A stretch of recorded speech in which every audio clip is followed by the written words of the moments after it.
서울 송파구 삼전동 네. 다세대 주택 네네. 지금 현재 저희 자녀가 네. 2억에 전세를 살고 있어요. 아, 네.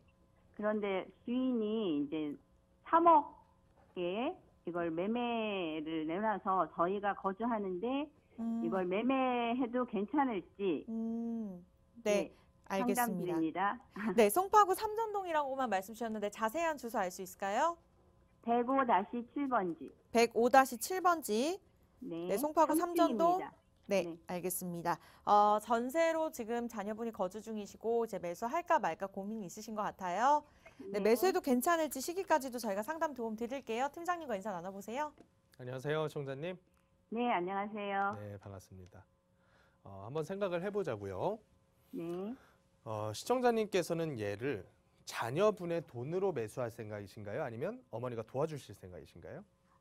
지금 본인 이름으로 전세 자금 네. 대출 받아서 하고 본인이 1억 정도 더 대출 받아서 할 겁니다. 지금 전세금은 그러면 자녀분이 이미 가지고 계시다는 거죠? 네네. 대출 없이 말씀하시는 거죠? 아니요, 대출. 그러니까 지금 매매가가 3억이라고 저한테 말씀하셨잖아요. 네네. 3억이 매매가인데 2억을 전세로 지금 살고 계시다는 말씀이시잖아요.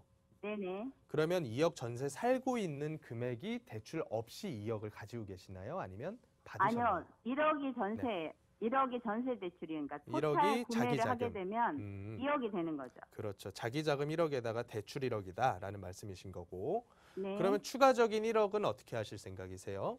그러니까 은행 대출로. 추가 대출로. 네네. 자, 이 부분을 한번 생각을 해볼 필요가 있는데 이제 어머니께서 증여로서 도와주시지 않는다고 하더라도 네. 자녀분이 이 금액, 1억이라는 금액을 어떤 식으로 굴려서 수익적인 부분에서 가장 큰 효과를 낼 것이며 네. 단순히 수익률만 좋다는 게 아니라 플러스 거주 부분도 어떻게 해결하는 게 더 유리할까? 네. 이 선택지라고 저는 보는데요. 네. 2억을 이제 전세자금 대출과 매매에 대한 대출 차이가 있어요. 전세자금 대출의 가장 큰 특징이 뭐냐면요. 만기 일시 상환이에요. 네. 원금에 대한 상환 압박이 없고 만기 2년 만기가 됐을 때 재계약으로서 갱신을 하던가 아니면 그때 빼주는 전세금으로 만기에 일시 상환을 하던가. 네. 그래서 원금에 대한 상환 압박이 없으니까 이자만 내면 돼요. 네. 그러면 이자를 얼마 정도 내느냐? 요새 이 정도 금액이면 일반 뭐 디딤돌이라던가 이런 정부 지원 대출로 모든 액수를 하기는 힘들 거고 조금 대출 이자가 셀 수도 있어요. 한 3% 가까이 될 수도 있어요. 2.5에서 3.5 사이일 거예요. 네. 자, 그러면 1억에 대해서 3% 잡으면 연간 한 300만 원, 한 달로 따지면 한 달에 한 20몇만 원 돈 내는 거거든요. 네. 근데 그러다가 매매에 대한 대출로 바뀌어 버리잖아요. 네. 모두가 그렇진 않겠지만 원리금 상환이에요. 네. 원금에 대해서도 분할 상환 의무가 주어져요. 네네. 자, 그러면 얼마 정도 낼까? 2억을 대출받게 되는 거거든요.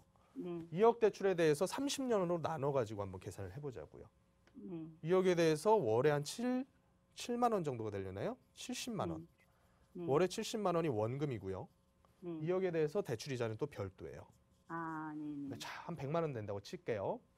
자, 100만 원 내면서 여기를 매수를 해서 갔을 경우에는 그거 이상 가격이 올라줘야 될 거 아닙니까? 네네. 연간 적어도 한 2천 정도, 1200, 2000 이 정도 계속 올라줘야 될 거 아니에요. 가능성이 없는 얘기는 아니거든요. 근데 이런 게 있어요. 다세대 같은 상품들이 1200, 1500 오른다고 했을 때 이익 투자를 만약에 내가 3천만 원을 들여가지고 했어. 네네. 그러면 수익률이 어마어마한 거예요. 연간 50%예요, 무려. 네네. 근데 자녀분께서 대출이자 월 1200씩 내면 연간 한 1200씩 내면서 거기다가 투자 금액이 1억이 들어갔어. 네. 그러면 이건 수익률이 어떨까요? 네, 알겠습니다. 제가 드린 말씀이 뭔지 아시겠죠? 네. 그러니까 1억이라는 그 씨앗을 어디에다가 뿌려가지고 수익과 거주를 동시에 할 거냐라는 걸 선택을 할 때 저는 어떻게 보냐면요. 자녀분이 일단 전세 거주 좀 하셨으면 좋겠어요. 네. 전세 거주하시면서 여기다 추가적으로 이자 납부할 능력이 있으니까 매수할까 고민을 한단 말이에요. 네네. 그러면 월에 100만 원씩 모으시라는 거예요. 저축을 해서 연간 1200이란 말이에요. 네. 2년, 3년 모아버리면 한 4, 5천 된단 말이에요. 네네. 이걸로 투자를 어떻게 할까를 고민하는 게 나을 것 같아요. 네. 차라리 이걸로 갭 투자를 하거나 차라리 이걸로 다른 투자하는 게 훨씬 더 수익률이 좋을 가능성이 커요. 네네.